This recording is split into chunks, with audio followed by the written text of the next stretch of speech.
Hey guys, Eli here. So it's been about, I'll say 11 months since I actually left my job, and I wanted to let you guys know exactly how I feel about it. Now that I had time to not have to wake up to an alarm clock,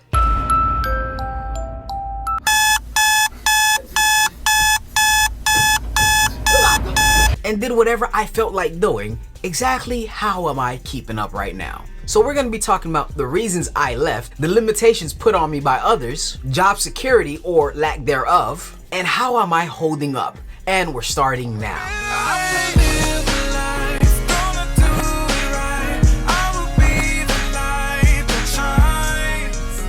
If you guys love to talk about personal finance and mindset and you want to help support the Urban Lifestyle channel, start now by hitting that thumbs up button, also subscribing to the channel if you haven't already, and make sure you guys comment some of your thoughts down in the comments below. And since you guys like this video, here's a video of me fighting my best friend of 20 years.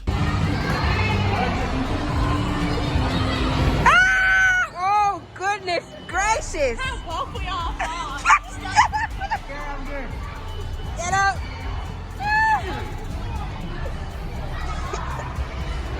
Yeah, I lost badly. Let's go ahead and talk about it. Why did I leave my job? Well, honestly, I didn't leave. Yes, we know. You got fired. Now, since I already explained this on the video, I'm gonna link that in the description below for you guys to see that, or somewhere up here. But to make a long story short, here we go. I took the drug test, I failed the drug test, I got fired, but I don't even smoke. So instead of just fighting that drug test, saying that, oh no, I don't smoke, I just decided to just leave gracefully and not look for another job again. But before I got laid off for reasons that wasn't really my fault. Sure, Eli, it wasn't your fault. I've been thinking about leaving the workforce altogether because I felt like my time would be much better off spent off doing something else versus working for somebody else. So I talked to friends and family, told them exactly what was on my mind, told them exactly what I was planning on doing, and here are some of the response I received. When I told one of my friends who has a job, what he told me was this. Eli, you can't leave. You got your bills and all that extra stuff, and you're just gonna be doing your own business. You're not gonna make any money, and especially not more money than you made at your job. So why would you wanna leave a job that's paying you money? It's better to have more money than less money. So don't leave. I believe you're gonna be bankrupt. On the other hand, when I talked to a friend who actually owns his own business and who also made the same decision to leave his job and go full-time business owner, here's what he had to say. Well, Eli, when I made that decision, that was the best decision I made in my life, and I hadn't looked back since. So if you're going to do it, just make sure you have all your I's dotted, all your T's crossed, and it's going to be a challenge, but if you really put your mind to it, it can be done. Now, when I talked to my mom and dad about it, they practically said I'll go bankrupt within 5 months going through all my spendings. Thank you, Mom and Dad. Even to this day, I mean, they still don't believe in me. This is a lesson I learned early on in my life where if you're asking somebody for advice who pretty much don't have that experience in what you're trying to do, you're not gonna get the best response. I mean, if I ask a professional wrestler, hey, I want to become a wrestler, he's gonna say, well, let me tell you something, brother. Being a professional wrestler takes a lot of hard work and dedication. You hear me, brother? You're gonna have to take your vitamins and do all the crazy things you can, but you can do it if you put your mind, hard work, and dedication to it, brother. Oh, yeah. Oh, yeah. But if I ask somebody who absolutely knows nothing about wrestling, their response is gonna be like this. You? I mean, you're too short. You can't be a wrestler. I mean, you're gonna get the taste knocked out your mouth. I mean, come on, listen. Your arms are not big enough. Don't even try. Oh, come on, you're gonna be a weak wrestler. Oh, gosh. Wrestler. And that's a good one. And you can actually see that when I asked a friend who has a job who doesn't own a business, and you saw his response versus the other friend that I asked who owns his own business and who left this job. And as far as my mom and dad who worked their entire life, who does not know any other way to actually make money, ultimately have my best interest in their heart, so they give me the best advice that they can give me through their eyes. Now let's really talk about job security. When you have a job, you have a continuous paycheck that you'll get each and every week or every other week, and you know exactly how much money you're gonna make by the end of that month.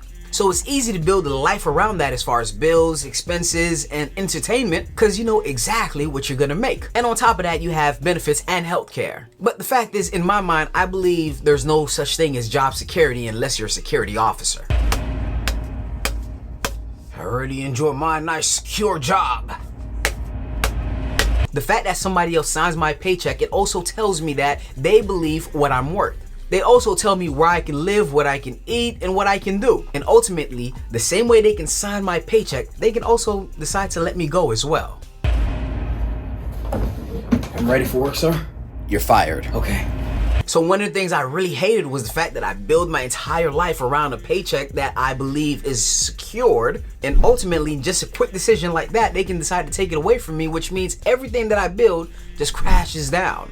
And I'll have to go back into the job market and find something else real quick so I can make sure my perfect bubble don't go bursting. Now, the fact that I got fired and I decided not to go back in the workforce, I'm in control of my destiny now. Look at me. Sure. I'm the captain now. So me and my wife, we're in control of the income we make. And ever since I decided to leave the job. You mean you got fired, right? Okay, ever since the company decided to fire me, the income that we make ourselves actually tripled what we used to make at my job. Reason being is because I had to either sink or swim, which means I was all into my business, making sure we do everything that we possibly can to make sure we grow our business even more. And the fact that I had extra time to solely focus on the business led to the business tripling. And as a matter of fact, the amount that we made just this entire week by itself was way more than what we made when I was working an entire month. Now, of course, I can't just be dumb about it. Of course, I understand job offers retirement plans, they offer benefits, and of course, they offer 401k or whatever. So I had to take it upon myself to make sure that, hey, I'm able to provide those for my family as well, such as healthcare, retirement for both me and my wife, and make sure all the bills are paid. And the very most important part, make sure we still have money to save and invest. So after I went to the drawing board and drew all that plan up, okay, back to the drawing board here. And there you go, Eureka, perfect. Oh yeah, that's the game plan right there. We came up with a minimum amount that we need to make each and every month just to make sure all the things are taken care of. And as long as we make that, we should be okay.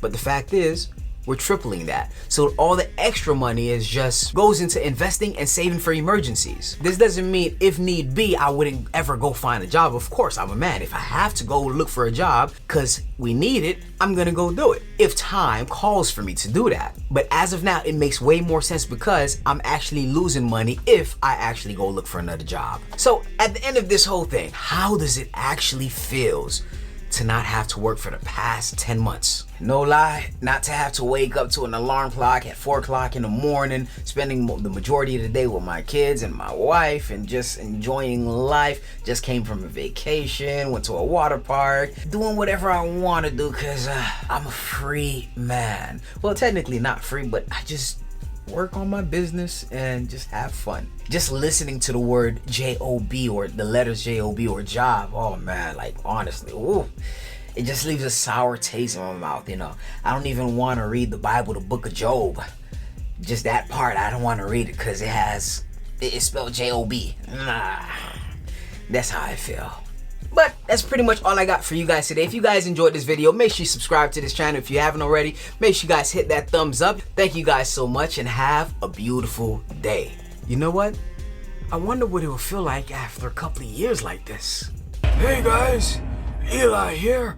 And on today's video, I'm going to be talking about how it was to retire about 60 years ago.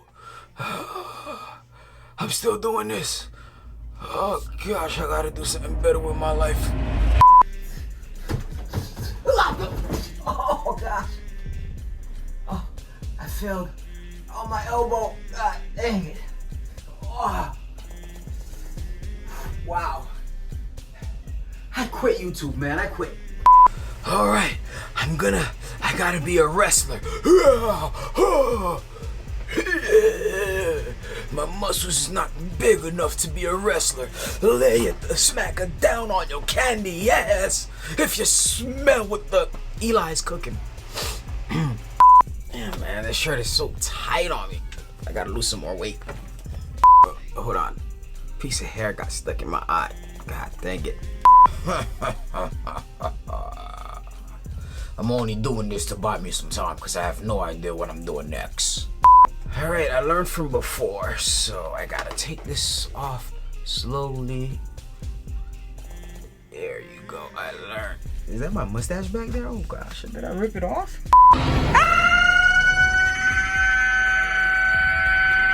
Now, I do want to say the key to actually not relying on an employer to actually provide for money is you need to be able to make your own money. So that's why I'll say, hey, if you have a hobby, if you have anything you love to do, if you have a special craft or anything that you can sell, a service that you can sell, and you can monetize that and make money from it and start small and go big, and if that can potentially get you out of a job, then why not go all in with it? I mean, come on.